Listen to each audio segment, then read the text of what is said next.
appreciate being invited here today. It's always good to come to Jasper. You do so well here in all of the subject areas, in all of our testing programs, and it's just a pleasure to be here with you. You've had 4-star schools many times over, and that doesn't happen by accident. It takes a good, strong support from the community, as well as good genes for all the kids, to do well as well. So we thank you for all of that. This present building has been here for about 26 years. And I think sometimes we talk about the new high school.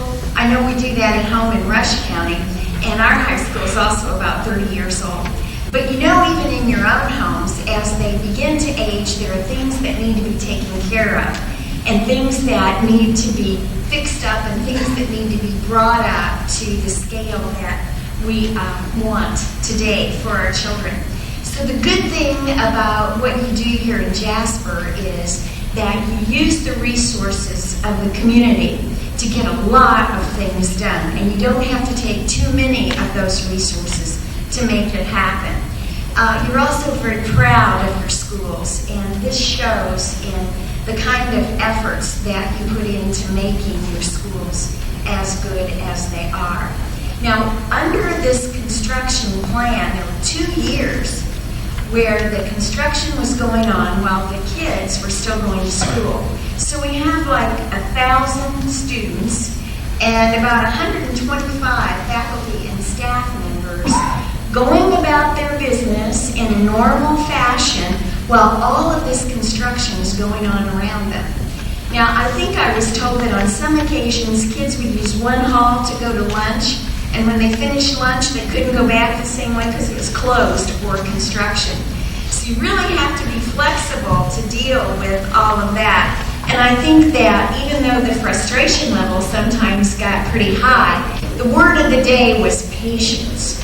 And I think some people have noted that maybe the principal, Mr. Roberts' hair, maybe got a little bit frosted looking during all of this, maybe a little lighter than it was. We know that the library also, some of it had to get boxed up, but students still had library, and they could be seen with the librarian moving carts of books up and down the halls so that they could still maintain a temporary library.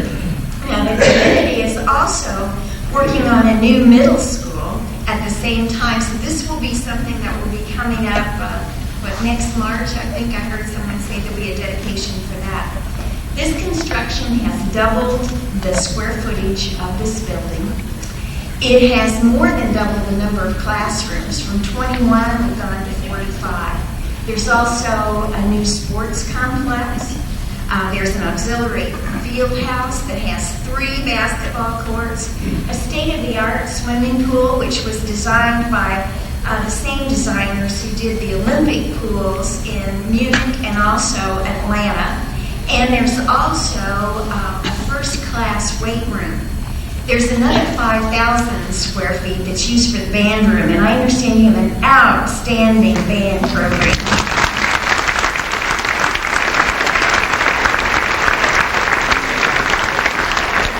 I understand you took second place yesterday statewide, and that is absolutely fantastic. You're certainly to be congratulated on that. Also,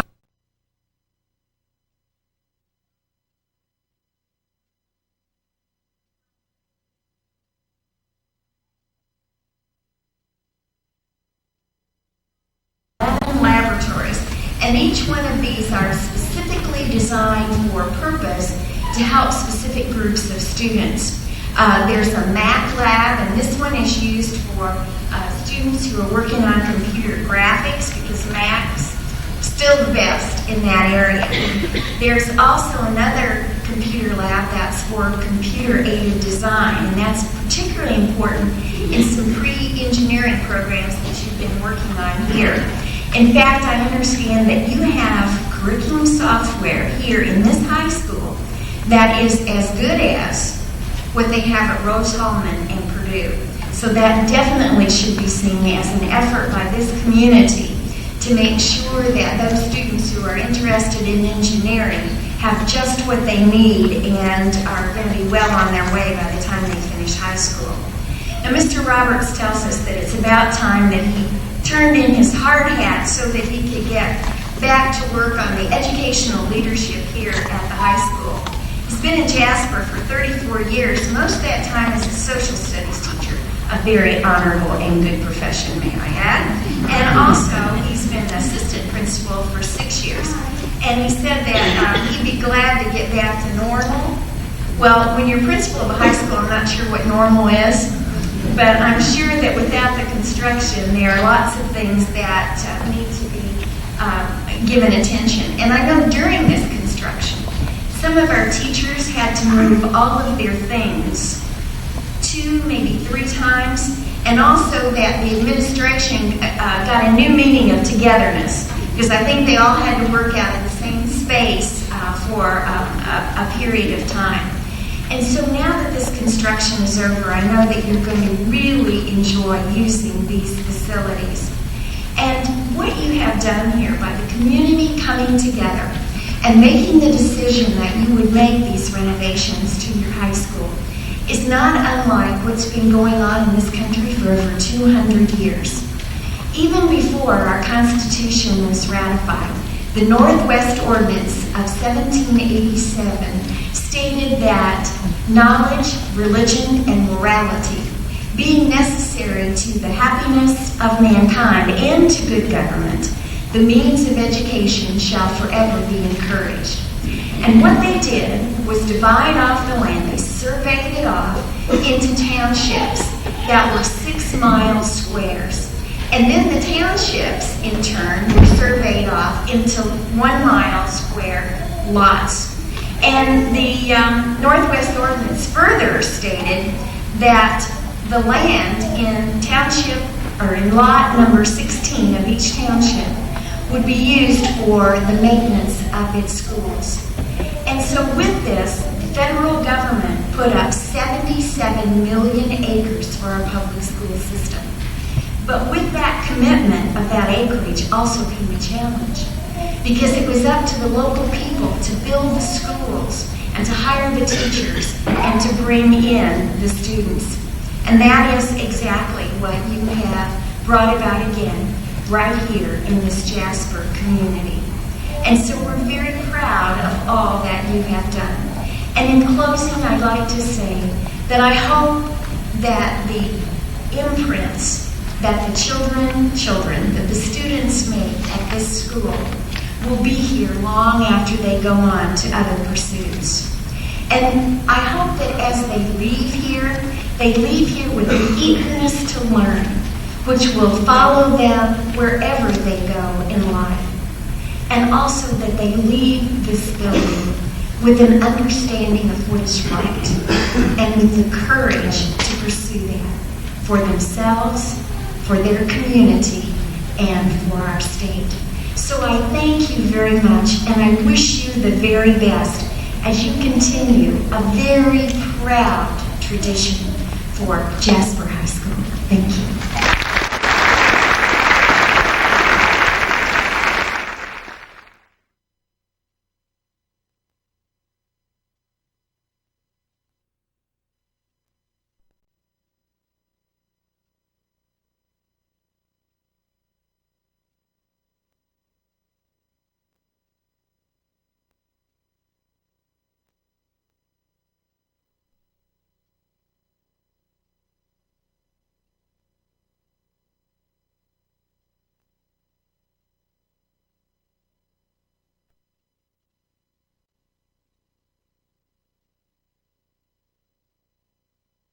He is here today, and he has a little program or message he wants to talk about today. So without any further ado, Jim Barrett. Thanks a lot.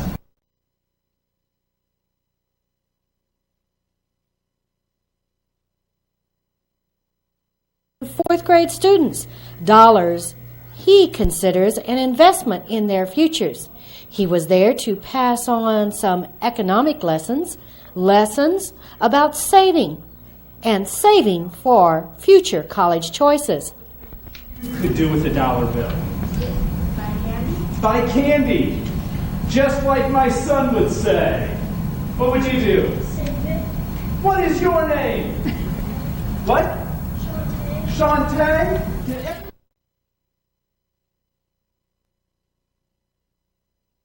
Family samples to reflect on some of those economic lessons on choices between wants and needs.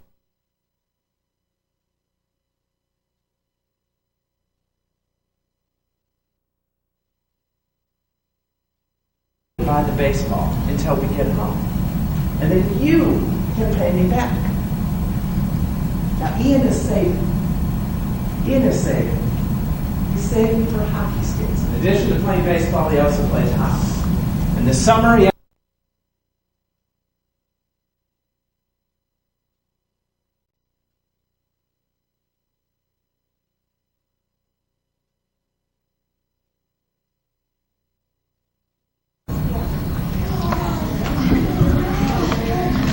outstanding answer, Tyson.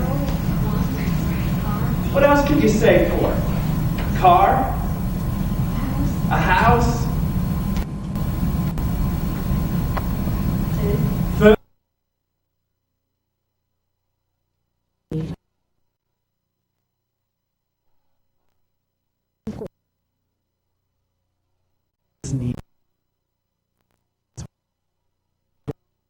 We've seen in Indiana too many families that have fallen into the trap of poor financial decisions. And if parents, as a result, many parents are not talking to their children about making good financial decisions. But as students, when they have a little bit of money, if they make those good, sound decisions with their money today, those are habits that they'll learn and take with them for the rest of their lives.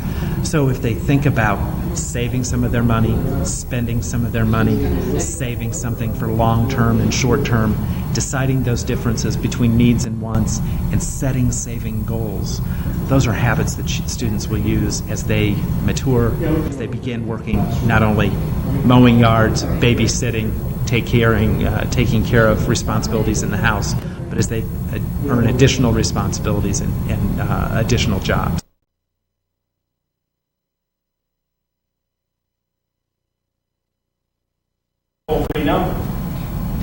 I also brought some information for you to take home to your parents so they can learn more about our college savings plan.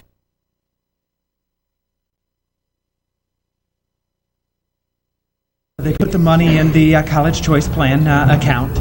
By setting that up, they can call toll-free 1-866-400-PLAN, or they can log on to our website at collegechoiceplan.com. There they can learn more about the plan, the investment options within the plan, and begin putting money away. They can start an account for as little as $50, make additional contributions with as little as $25 at a time, and do that through payroll deduction or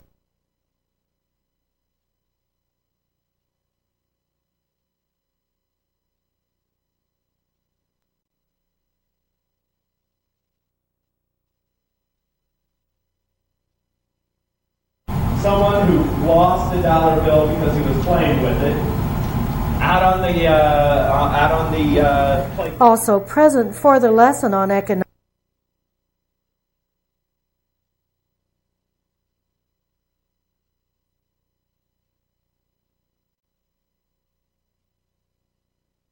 What he does, did he tell you, for the state of Indiana? What does the treasurer do for the We're state of coming Indiana? right back to that. Thanks, Connie. But that's kind of, I think he said saves it. What I asked you to do with your money is invest it. That's what I do, is invest the state's money. More in the future. That's my job. It used to be a lot more. That is what runs Indiana state government. And do you have any idea how much it costs to run state government every day of the year? $63 million a day. You can hardly think of that, can you? It's so much money. $63 million a day to run all of Indiana state government. And that's 365 days a year. Well, he saves the money and invests it, and I spend the money. But not right now, because we don't have a lot of money to spend in state government. And so I'll tell you what, I write a little over 500,000 checks.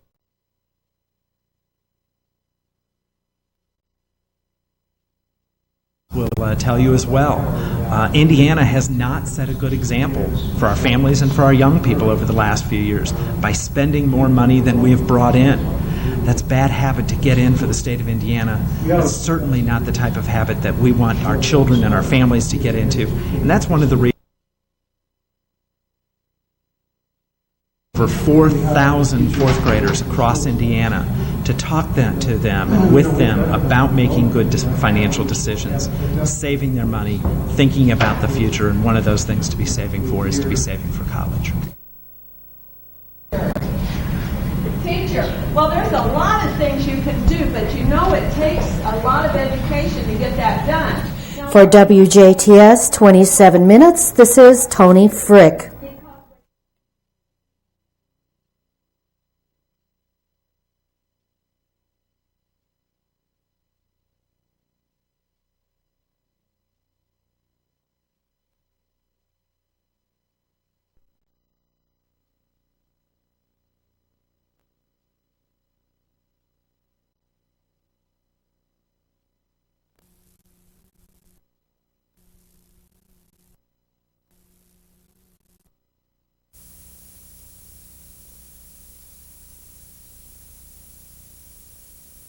It is indeed my pleasure to welcome you here to the Jasper Arts Center tonight.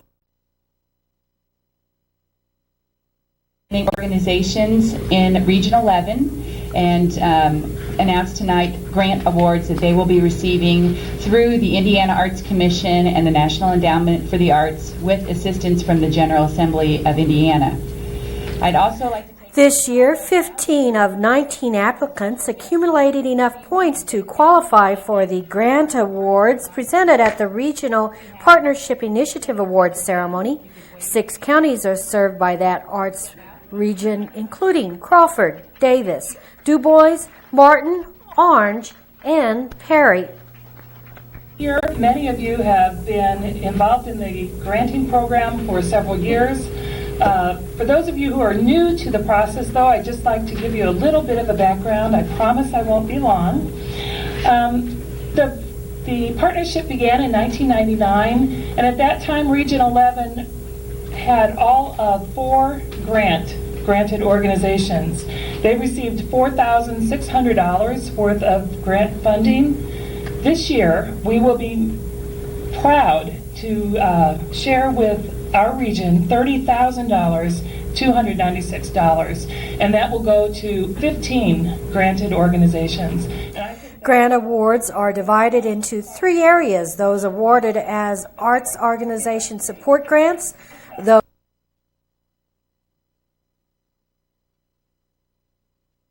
grants apply for a grand total of $500, and that money is then matched by money from the communities.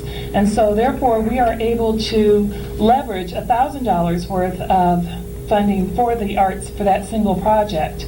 Over the last year, we influenced and affected over 40,000 individuals through the arts projects that our grant program has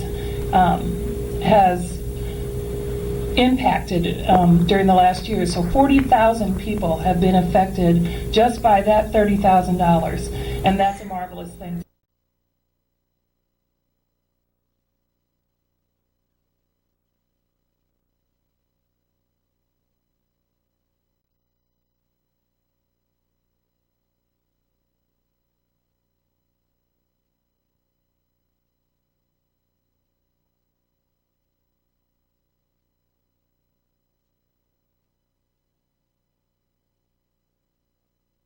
We're pleased to support our communities and pleased to have these opportunities to share with you.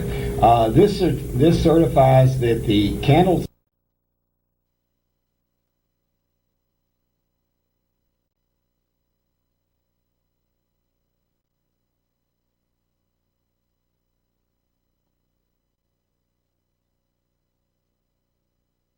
for the amount of $2,834. Fiscal year 2005.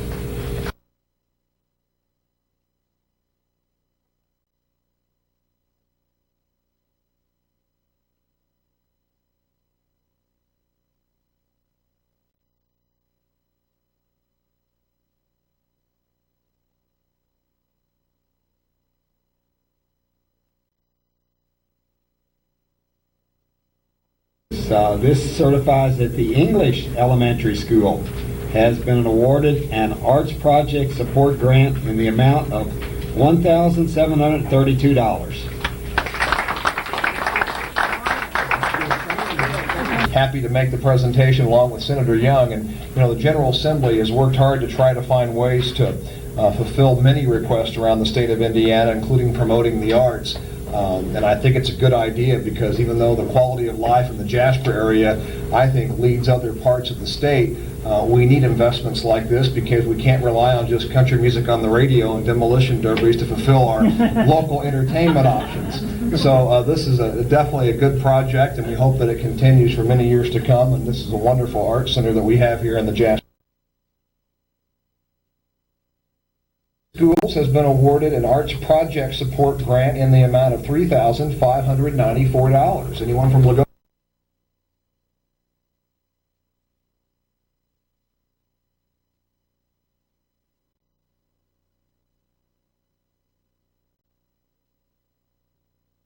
$53 grant.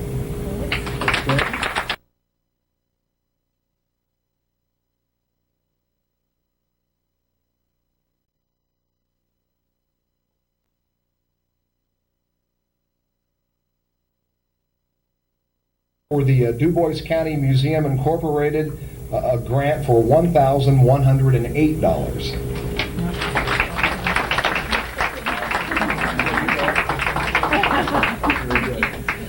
We'll start with Paoli Chamber of Commerce. If you would come forward, please. This is an arts project support grant in the amount of $2,926.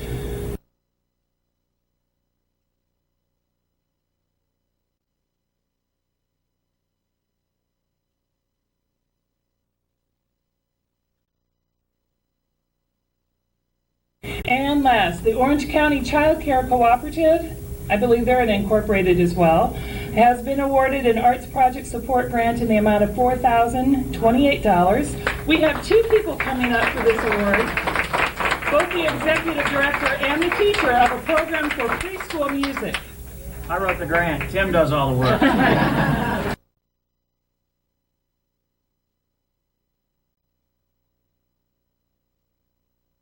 Have some film of the guitar classes of preschoolers aged 2 to 5.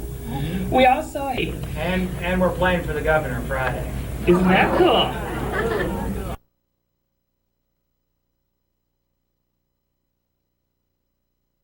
As an organization to assist all of you organizations become bigger and better and bring more arts programs throughout the region. So please take for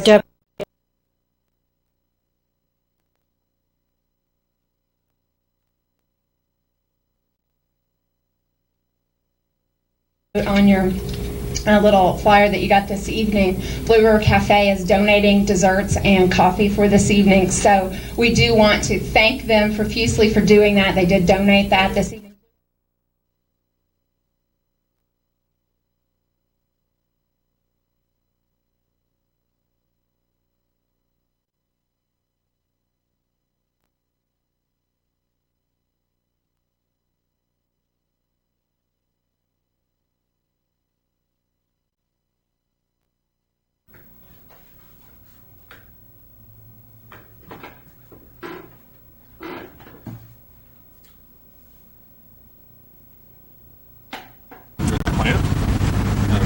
I'd love to introduce you to Dave Peters. He's our quality manager. Hi.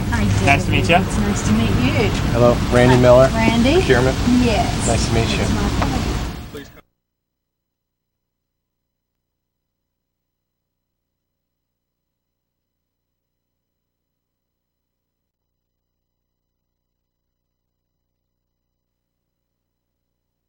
He visited Master Brand Cabinets in Jasper.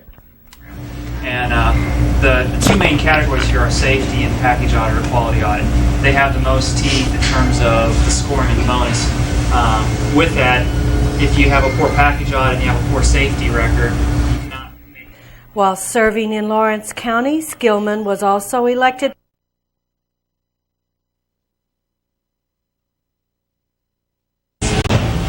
These come out of Pennsylvania and also out of North Carolina in terms of the suppliers. So we use all domestic hardwood in our product. everything with the core and the price line, everything we have is a hardwood facade on the front of the cabinets. One of our latest purchases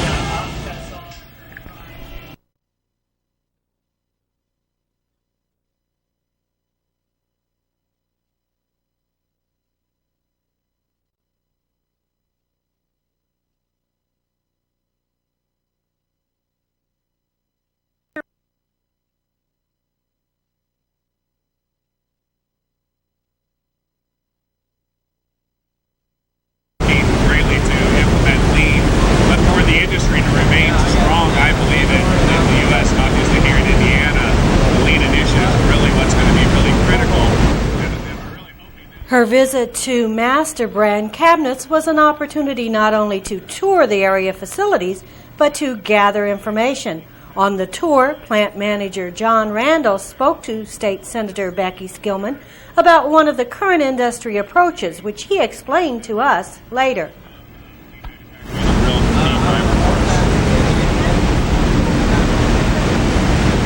Lean? Right. And what is that and how does that work? Master Brand Cabinets actually is really focused on the lean initiative, which really what lean does is it really just focuses on waste in your processes, which could be handling waste, handling something twice. The general terminology is non-value added. You obviously, whenever you're touching something, you want to be adding value to the product. So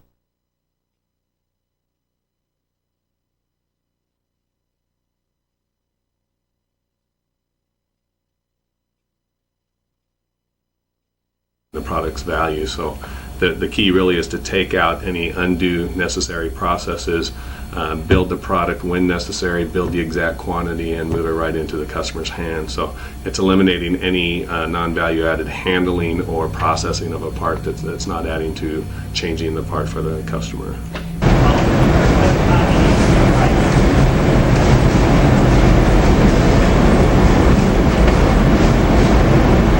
Kind of a quick idea of the colors we have in terms of reds, greens, some of the more unique colors will have more of the darker cherry look to it.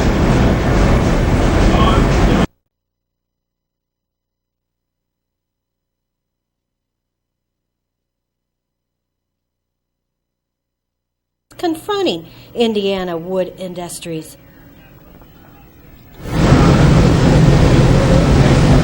Help that industry because, just like anything, you put a restriction on somebody, if you can help them through it, it's a win-win. You're looking for help from IDEM to meet their regulation, is that right? So what were some of the requests that you made today? Well, I think it's important that, IDEM realizes, their purpose in life really is to make sure that, the environment is well taken care of, and being a good corporate citizen, I think it's a partnership, and really what we need to do is have IDEM work with us so that we can meet the expectations. The ability to process permits in a timely fashion is very important to industry this day and age, and you have a very narrow window to be able to react to the opportunity in markets. And if permitting, for example, takes 6 months to a year, that in a sense could be a loss of opportunity.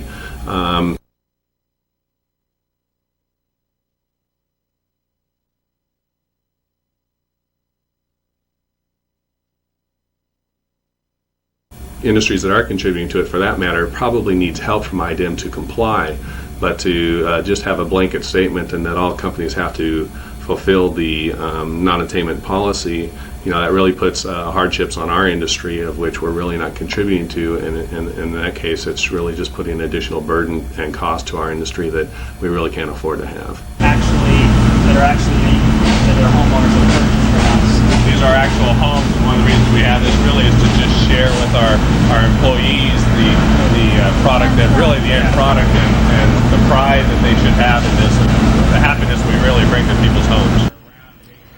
Following the tour, we asked Indiana Republican Lieutenant Governor candidate Senator Becky Skillman about the information she was receiving and the issues facing the area industries. Here, and what are you discovering?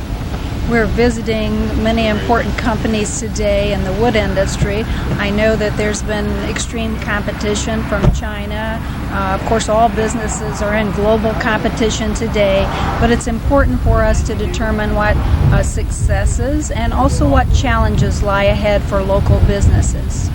Now, it's under my understanding that some of the wood industry that's been here for years has problems because China can produce the same products for the cost of their raw materials. Is there a way to handle that? Can the government help them with that? We're traveling to determine how state government can become a partner with our businesses, and Mitch Daniels and I have a number of proposals to boost the economy and create jobs. I think that our automatic tax abatement for businesses that invest in job-creating property and our automatic tax credits for businesses that hire additional people are certainly a step in the right direction to retain the important businesses we have today. So it's not just the incentives for the new, but also a type of a process to keep the old? Indeed, this would be measures that would help to retain our existing business as well as encourage startups within the state. Okay. Jobs are becoming a factor now for Indiana. Are there some factors that factor into that, and what kind of processes can help turn that? As I travel around the state, there's a common theme among parents and grandparents. They'd like some assurance that their children and grandchildren will be able to find jobs relatively close to home.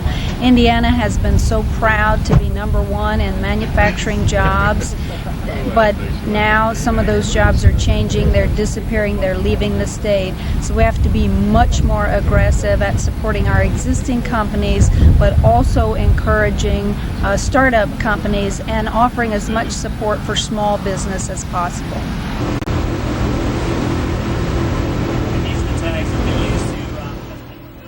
For WJTS 27 Minutes, this is Tony Frick.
We could get item to a place where they have a let us help you approach other than a gotcha approach and this arrogance that they have. And my predecessor in the Senate wrote the legislation that created the Indiana Department of Environmental.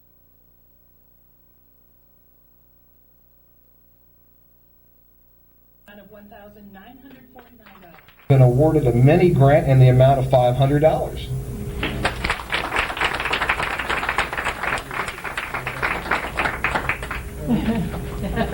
Theater, an arts organization support grant in the amount of $2,015. Strings Incorporated, $2,700.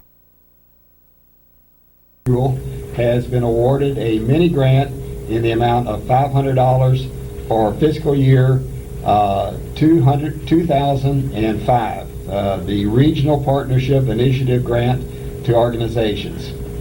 Is there anyone here from the Candleton? Which is a rare thing for us to be able to have here in Jasper, and you also get the praise and adulation of the entire group of people who are in the district. And I've forgotten your number.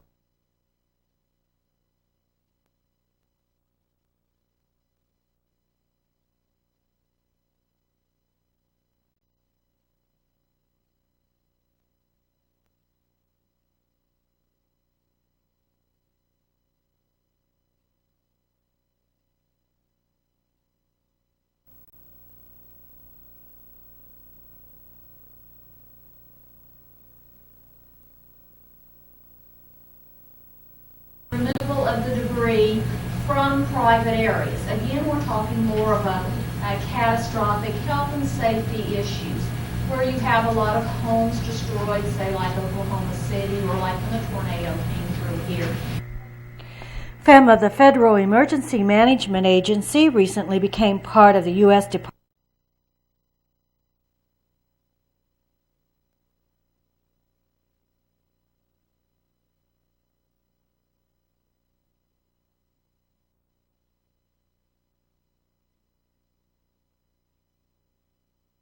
Your reimbursement quickly as we can get it to you is organization and documentation.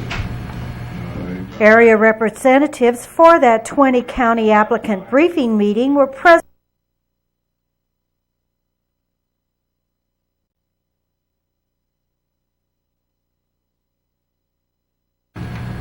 Given the elapsed time since the storms occurred, and the big storm was 2 months ago today, the 15th of July, probably most of the repair work has been done.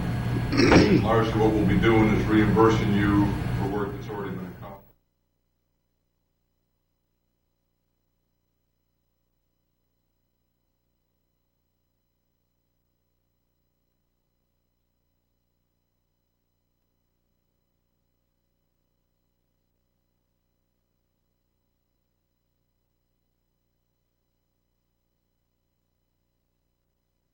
Today, we're not talking about individuals.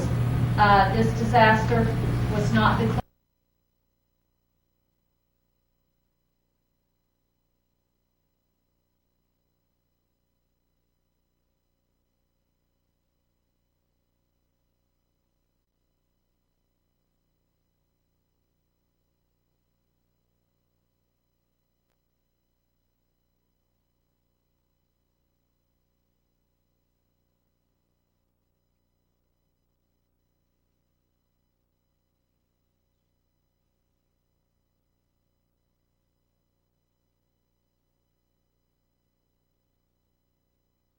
The sidewalks, the right-of-ways, the roads in your towns and cities. Now, in certain times,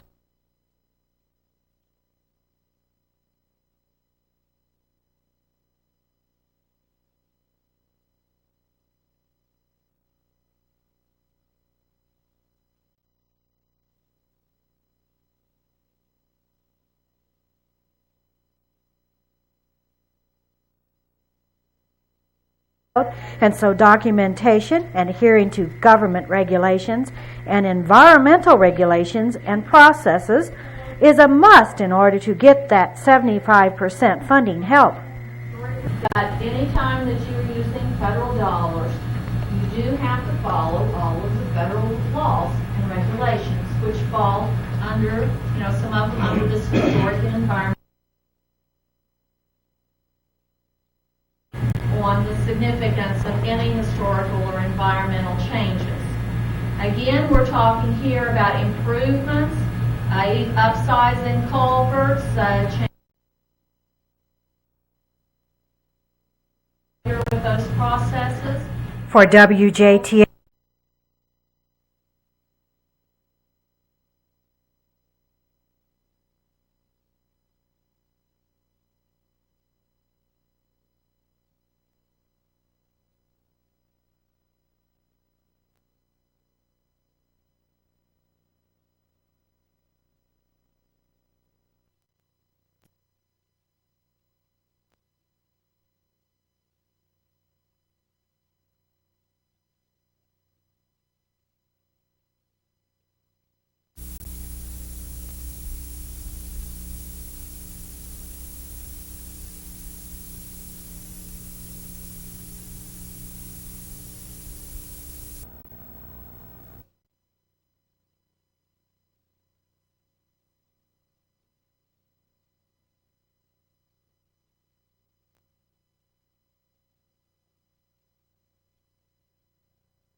with our Du Bois County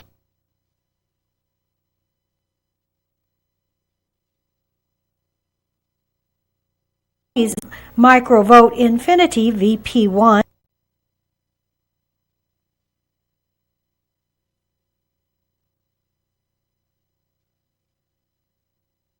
We have some good news for the people of Du Bois County.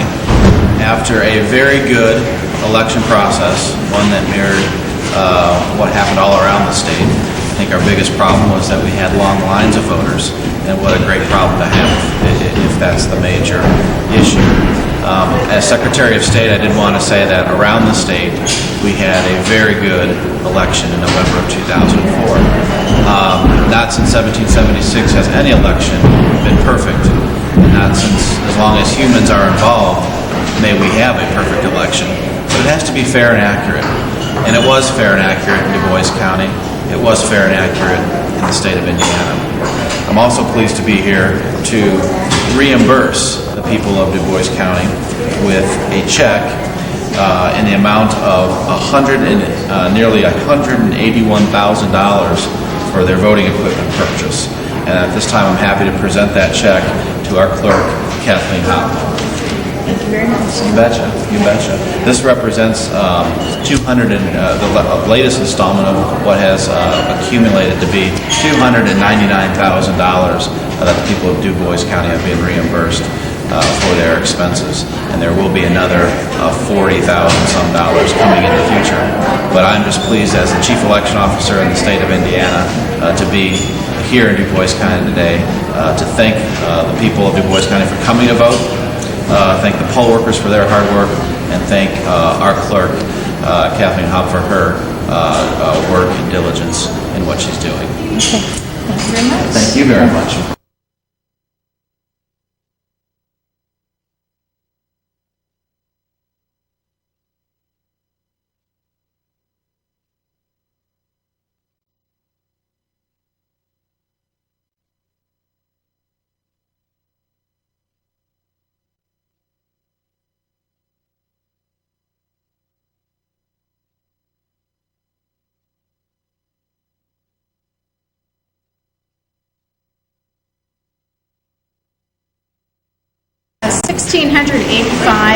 of those were absentee votes cast. I don't have the percentage in front of me, and the balance would be in person. So. Okay. And the new machines, they seem to work well. There was only one or so glitch, right? Yes, that's correct. And actually, that was probably a poll worker's error. It was really not the machine, so we feel pretty good about that. Okay. And as far as next year, I know you've looked at the handicap accessibility. Are there any other voting implementations or things that you're planning to do in the future to make the process even go smoother? Well, now that the election is over for 2004, that's our big project for 2005, to look at all the voting sites to make sure everything is accessible. We do have some work cut out for us, but it shouldn't be a huge problem in most of the precincts. I think it'll be pretty small scale things that we'll have to do.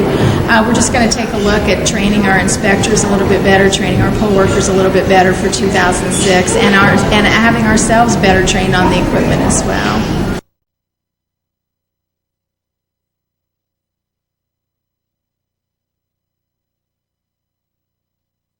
Friday at 11:52 a.m., the Indiana State Democratic Party filed a recount for all 20 counties in Congressional District 9. That's about 613 precincts, and it will be the largest recount this state has seen since the inception of the State Recount Commission. As Secretary of State, I serve as chair of that commission, and I'm flanked on either side by State Democratic Party appointee and a Indiana State Republican Party appointee. And the three of us will go forth and decide any ballots that are disputed or challenged. But before that, what has happened to date is that we summoned the Indiana State Police, and on our behalf, they went into all 20 counties this last weekend, beginning right after our emergency meeting, late Friday afternoon, and impounded all election material in the 20 counties. So I'm confident, first of all, that the record of the vote, that the voting materials from the machines to the poll books to the absentee ballots and all the other material are properly secured to allow us to do a fair and accurate recount. Now what will happen with the State Board of Accounts will come into each of the 20 counties in teams, and with the help of the respective county clerks, they will go ahead and have access to the equipment and to the ballots, and they will recount according to very strict and detailed procedures that my office has outlined. Okay. That process may take a couple of weeks, or? Certainly a couple of weeks, perhaps as long as a couple of months. My goal is to have the recount process done well in advance of the swearing in on Capitol Hill, which I believe is January 4th. Under Indiana law, we have as much time as we need to get the work done to make sure it's a thorough process. Up until that point, though, unless the results as stated by my office, as stated by the 20 counties, still stand, and the official results still say that Mike Sodrell is the winner, and that will be the case pending any change in the result of this recount.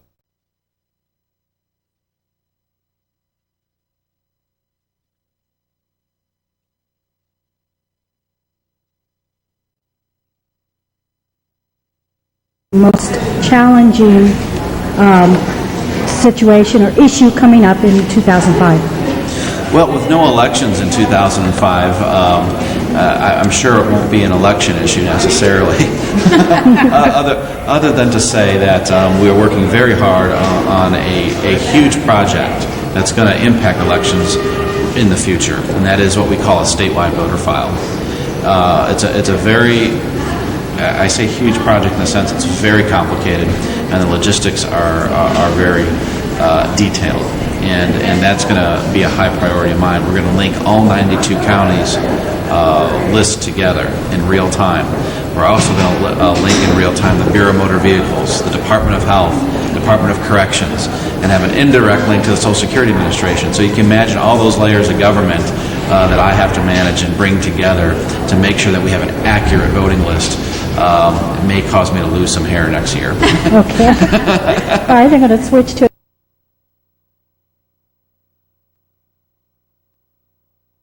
or things like that. Anything you see forthcoming in that way, or any advice you can give to the public? That will be another priority in 2005 for my office, especially since we don't have elections, and has been a priority of ours. We live in a world now where we see that people with white collars can do as much damage, if not more, than people who may hold you up at the gas station. In fact, if you get held up at the gas station, unfortunately you're not hurt, you may have $150 taken at a time. When people who give you financial advice, who invest your money in stocks and companies, and if they cheat and they lie to you, they can take your whole life savings at a time, and in that sense cause a much more damage perhaps. So our goal is to get that message out. There are several things you can do to protect yourself. The cardinal rule is this: if something sounds too good to be true, no matter who tells you, something off a fax machine, something in an email, something from your broker, if it sounds too good to be true, it probably is. And you need to get in touch with the Securities Division of the Secretary of State's office, and we will get all that handled for you. We can advise you as to whether or not a stockbroker is registered, if they've had any prior complaints, if a corporation stock is registered, and if you should be involved in this kind of transaction.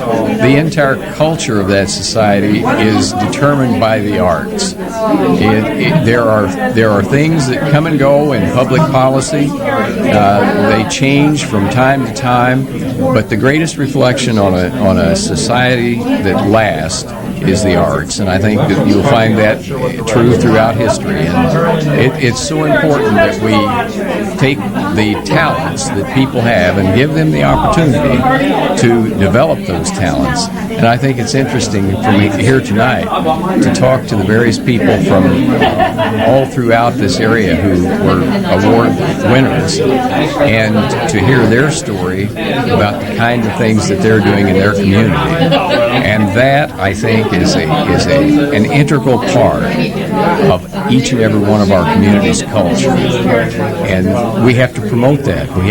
We have to be strong supporters.